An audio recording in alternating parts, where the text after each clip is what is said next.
저기 오시네. 네, 안녕하십니까. 더불어민주당 을 지키는 민생실천위원회 을지로위원회 소속 의원들입니다. 제가 오늘 마지막 정기국회 민생입법 처리를 촉구하기 위해서 이 자리에 섰는데요. 요즘 아마 우리 언론인들도 뭐 소위 정치 뉴스, 여야 간의 정쟁이든지 총선을 대비하는 여러 가지 정치적 뉴스에 관심들이 많을 겁니다. 그렇다고 해서 어려운 민생이 해결됩니까? 저 현장에서 절박하게 목소리를 외치는 분들의 그 마음들이 이 국회에 제대로 투영되고 있습니까? 정치와 민생이 따로 갈 수 없습니다. 그래서 저는 그런 점에서 우리 을지로위원회는 이 민생 문제 관련된 마지막 기회라고 생각을 하고 오늘 좀 절박한 마음으로 이 자리에 섰습니다. 우선 이 기자회견에 함께하신 우리 을지로위원회 소속 의원님들을 소개하겠습니다. 저 왼편으로 전 초대 을지로위원장을 지내신 우원식 의원님 나오셨고요. 우리 서영교 의원님 나오셨습니다. 그리고 전임 을지로위원장이셨던 이하경 의원님 나오셨고요. 유성권 의원님 나오셨습니다. 제 오른쪽으로 남인순 최고위원님 함께하셨고요. 그리고 송옥주 의원님 함께하셨습니다. 우리 박정 의원님 함께하셨고요. 우리 김성환 의원님 함께하셨습니다. 먼저 기자회견문을 제가 읽기 전에 우리 우원식 초대 을지로위원장님과 그다음에 이하경 전직 을지로위원장님의 말씀을 좀 듣고 그리고 제가 기자회견문을 낭독하는 순서로 진행하겠습니다. 네, 우원식 의원입니다. 을지로위원회를 시작한 지가 이제 6년이 넘었습니다. 2013년 5월부터 시작을 했으니까요. 을지로위원회가 그동안 활동을 하면서 많은 사람들이 우리 언론을 통해서 보도는 많이 안 됐습니다만 많은 사람들이 관심을 가지고 정말 민생을 위한 정치가 무엇인가라고 하는 것을 관심 있게 보아줬고 그 과정에서 을지로위원회가 무럭무럭 커왔습니다. 이 얘기는 무슨 말을 하려고 하는 거냐면 정치라고 하는 것의 근본은 국민들의 먹고 사는 문제를 해결하고 일한 만큼의 대가를 제대로 받고 억울한 꼴 당하지 않게 만드는 것이 정치의 근본입니다. 20대 국회 들어서서 정말 국민들 앞에 얼굴을 들 수가 없습니다. 우리가 국회 파행하고 장외 집회하고 이런 것들은 국민들에게 너무나 익숙하게 많이 보여드렸는데 야당이 걸핏하면 국회를 팽개치고 나가고 그런 모습을 많이 보여드렸습니다만 정말 국민들의 민생을 위해서 국민들의 먹고 사는 문제를 위해서 머리를 맞대고 함께 논의한 것은 국민들에게 잘 보여드리지 못했습니다. 그런 과정에 정말 많은 법들이 책상 서랍 속으로 들어가서 서랍 바깥으로 나오고 있지 못합니다. 어제도 이 자리에 있었습니다만 유통산업발전법이 이미 제출된 지가 몇 해가 되는데 이것이 국회에서 전혀 논의가 되고 있지 않습니다. 600만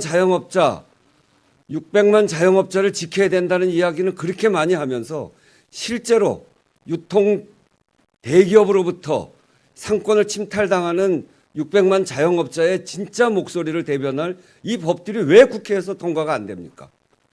제로페이법이 제대로 갈 수 있도록 카드 수수료를 없애기 위한 법들이 왜 국회에서 통과가 안 되는 겁니까? 도대체 이해할 수가 없습니다. 저는 이번 20대 국회에 우리 국회가 해야 될 가장 중요한 일, 국민의 먹고 사는 일을 중심으로 해서 여야가 머리를 맞대야 된다고 생각합니다. 정말 지금은 모든 노력을 다해서 우리에게 주어진 과제인 민생 입법을 만들기 위한 연대를 구성합시다. 민생 입법 연대를 만들어서 정말 민생을 중심으로 해서 여야가 경쟁하고 그래서 이 민생을 중심으로 국민들에게 정치의 새로운 모습을 보이자라고 하는 말씀 그 야당에게도 드립니다. 정말 절박하게 호소합니다. 민생 입법 만드는 일 이번 20대 국회 마지막 우리가 꼭 해야 될 일이고 그 일을 위해서 함께 무릎을 맞댑시다. 이상입니다.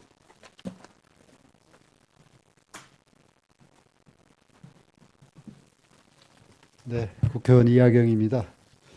제가 정무위원회 위원입니다. 정무위원회 산하의 가장 큰 기관으로 금융위원회와 공정거래위원회가 있습니다. 금융 소비를 제대로 하게 하고 또 기업 간의 거래 질서를 공정하게 하자는 취지의 그 국가기관이죠. 거기에 주요한 법들이 많이 있습니다.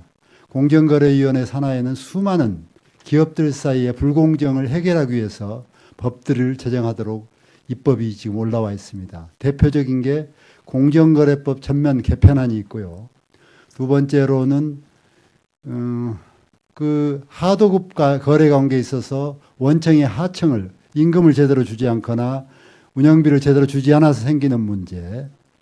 그래서 하도급법 개정 법안이 올라와 있고, 또 기술 탈취를 막기 위한 그 기술 탈취를 했을 경우에 기업이 다시는 그런 일을 하지 못하도록 징벌적 손해배상을 주도록 하는 그런 법들이 올라와 있습니다. 이 법들이 지금 20대 초기부터 올라와 있는데 현재까지 논의가 제대로 되고 있지 않습니다. 그리고 문자 토시 몇 개 바꾸는 법안들만 통과되고 있습니다. 아예 논의조차 제대로 되지 않고 있습니다. 왜 그럴까요? 국회가 법을 만드는 곳입니다. 법을 만드는 일에 가장 열심히 해야 될 국회가 법안 심의는 뒷전이고 기타 정치행위로만 날을 세우고 있습니다. 저는 그동안 법안 소위에 무능했던, 무심했던 제 정당들에게 이제 20대 말이라도 민생의 중요한 문제들, 소상공인들, 영세사업자들이 정말 불공정에 신음하고 있는데 이들을 구제할 법안을 하루빨리 심의해서 20대 끝나기 전에 정말 억울한 눈물을 닦아주고 망해가는 기업들을 되살려야 된다고 생각합니다. 그래서 이제는 제 정당에게 요구합니다. 이제 20대 국회 마지막에 민생 입법을 하기 위한 전체 연석회를 열어서 꼭 서민들 또 영세 자영업자들을 살릴 수 있는 법안을 함께 논의하고 통과시켜 주실 것을 기대하고 요청합니다. 예, 감사합니다. 네, 그러면 우리 을지로위원회에서 정리한 입장을 기자회견문으로 낭독하겠습니다. 민생 현장에서 들리는 국민들의 목소리가 매우 절박하고 절실합니다. 모든 정당과 국회의원들이 민생을 우선 살리는 입법 활동에 매진하더라도 간단치 않은 상황입니다. 하지만 우리 국회는 그 반대의 길을 걷고 있습니다. 국회를 바라보는 국민들의 시선은 아주 싸늘합니다. 국민의 83%가 20대 국회가 제대로 일을 못했다며 얼음장같이 차갑게 평가합니다. 법안 처리율은 31.2%로 역대 최저입니다. 국민들이 기억하는 20대 국회는 하루가 멀다고 반복된 정쟁과 파행뿐이었습니다. 그나마 이러한 불신을 만회할 마지막 기회가 근본 정기국회입니다. 하지만 이 시각에도 국회의 정쟁은 멈추지 않고 있습니다. 민생 우선의 정치는 계속 뒷전으로 밀려나고 국민의 삶은 안중에 없는 것처럼 보입니다. 20대 국회의 구성원으로서 국민들께 너무나 부끄럽고 송구하며 그 자괴감에 고개를 들지 못할 정도입니다. 이와 같은 최악의 국회라는 오명을 벗기 위한 기회의 시간이 이제 정말 얼마 남지 않았습니다. 민생 제일주의라는 국민의 준엄한 명령을 직시하고 남은 시간만큼은 국궁진력의 자세로 민생 입법에 모든 역량을 쏟아 부어야 합니다.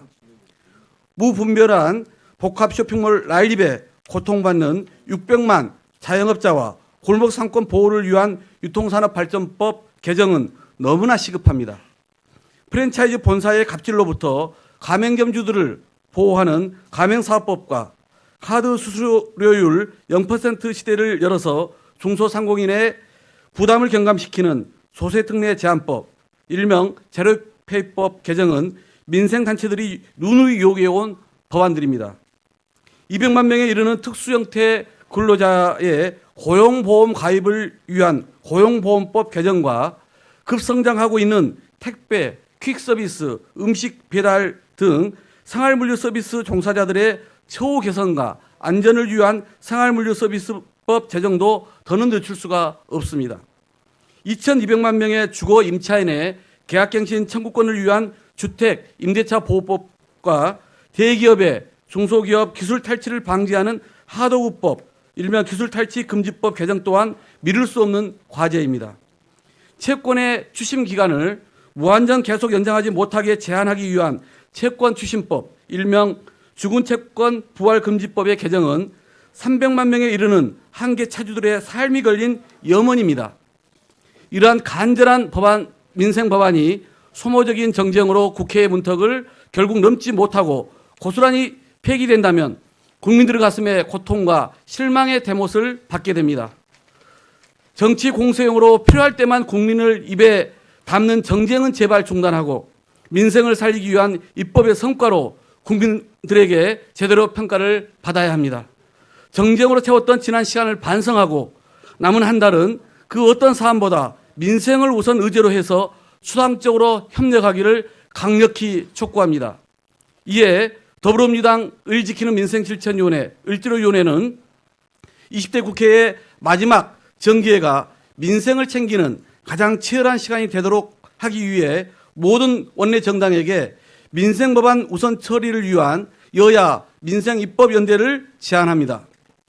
모든 원내 정당의 정책 책임자가 참여하는 협상 단위를 조속히 구성한 후 각 당은 국민 다수가 실제 혜택을 받을 수 있고 공감대를 형성할 수 있는 주요 민생 법안의 목록과 내용을 이 협상 테이블에 시한을 정해서 제출하고 각 당의 정책 책임자는 각 법안의 해당 상임위 간사도 배석한 정책 협상을 집중적으로 진행함으로써 20대 국회에 민생 대타협을 이루어내자는 취지입니다.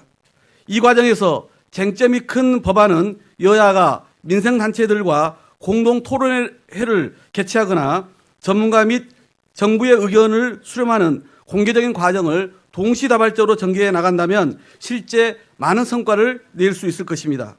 반드시 통과되어야 할 민생 법안 대부분이 여야 간 정쟁과 상임위 내 이견의 발목이 잡혀 뒤로 밀리는 현실을 고려하면 별도의 정권을 가진 협상 단위를 만들어서 공개적이고 속도감 있게 정당 간 입법 경쟁을 유도하는 것이야말로 현재로서는 최선의 방법입니다.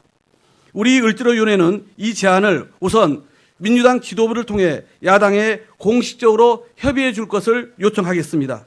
부디 20대 국회 마지막 민생입법을 위한 을지로위원회의 제안을 각 당이 민생을 향한 절실함과 대범한 결단으로 조건 없이 수용하여 민생입법을 위한 진정성을 보여주는 기회로 삼고 최악의 국회라는 불명예를 극복하는 계기가 되기를 바랍니다. 을지로위원회는 20대 국회 내내 새벽과 밤을 가리지 않고 비정규직과 자영업자, 갑질에 고통받는 중소기업을 위해 민생의 최전선에서 온 힘을 다해 왔습니다. 우리는 남은 20대 국회의원 임기 동안에도 먹고 사는 문제를 최우선 순위로 두고 민생 입법을 위해 끝까지 온 힘을 쏟아부을 것입니다. 2019년 11월 7일 더불어민주당 을지키는 민생실천위원회 이상입니다. 의원님도 하실 말씀 없으면 기자회견을 이렇게 마치겠습니다. 고맙습니다.